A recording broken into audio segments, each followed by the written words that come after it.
nukuri ibintu ngiye kuvuga ntagire umuntu yumva nabi ntagire n'umuntu umva ko ndi ku muviza ninde uri kubashuka ko zira BBL muri gukora zibabereye nukuri mumumbwire niba sinzandi umujyane ninde uri kubashuka ko zira BBL zibabereye. Hear me out. I'm in, like, I'm okay. Nyine ndemeranya n'abantu bakora BBL, boobs, whatever icyo ushaka guhindura ku mubiri wawe. If you have the money for it, mami, go for it.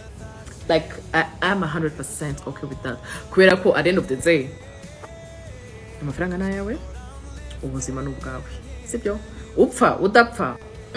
Nakazi kawe. Ni uri mukuru burengeje imyaka 18 ushaka gufatira ibyemezo.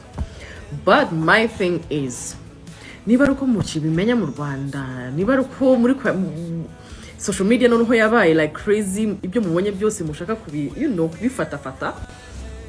I don't know. Do you guys do your research? Kubera yuko ntago ushaka kumbwira ngo uteye ukuntu kuko uba wibona uko uteye. Nurangiza urabizi ko nta mata ufite, urabizi ko utuguru twawe tungana gutya. Nurangiza ugende bagubita ikibuno kitangana n'amata ko kitangana n'amaguru. Wowe iyo wirebye muri mirwaro ubona n'ukwimana ubona bisagutse. Like none ikintu kibabaje mwebwe muzinguye abantu bari kubareba like they are like wow. No, we are not like wow. We are like what the hell? Ninda kubeshya. That's what we are thinking. And ni ufite n'ishuti zikubwira ati wow, you look good. Nukuri, those are fake friends. Drop them. But dropping kabisa. Then I mean, it's ugly. I have never seen BBL ziri ugly ngizo ndi kubona muri Kigali. Normally like hari abantu bakora BBL wabareba ukavuga ati wow, uyu munima naramuremye kubera ko ntibigaragara ko yarakoze BBL kubera ko abaganga be cyangwa se we nyine making sure yuko hose araringaniye. Ariko niba your doctors mubaha amafaranga gusa then mukavuga ati ndashaka ikibuno kinini, niba bagira inama nibabwira ati no ko urabona nta matako ufite amatako matoya, ufite amaguru matoya, reka dukore gutya na gutya dukore. I don't know how the procedure igenda, but ndibaza yuko abaganga bakuringaniza kuko hari benshi njambona genre baba influencers bo hands bakoze ama BBL and please take back that money. No, you cannot take that back. You cannot take back that money.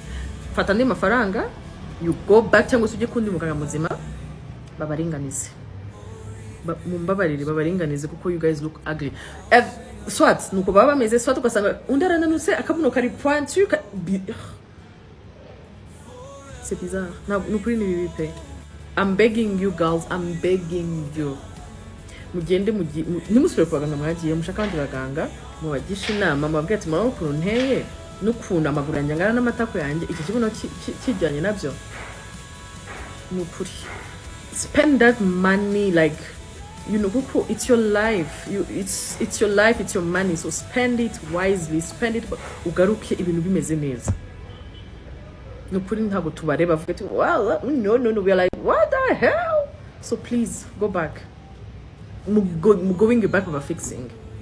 Otherwise ntagiye n'umuntu wagira ngo no, why are you doing the BBL? It's your right to do your BBL. N'uburenganzira bwawe bwo gukoresha BBL, but what I'm saying is like make sure you come back kuburyo nawe wirira muri mirror ukavuga ati yeah, kuburyo unibagirwa ko wakoze BBL ugira ngo ni nk'Imana yakuremye gutyo. So please girls, it's ugly.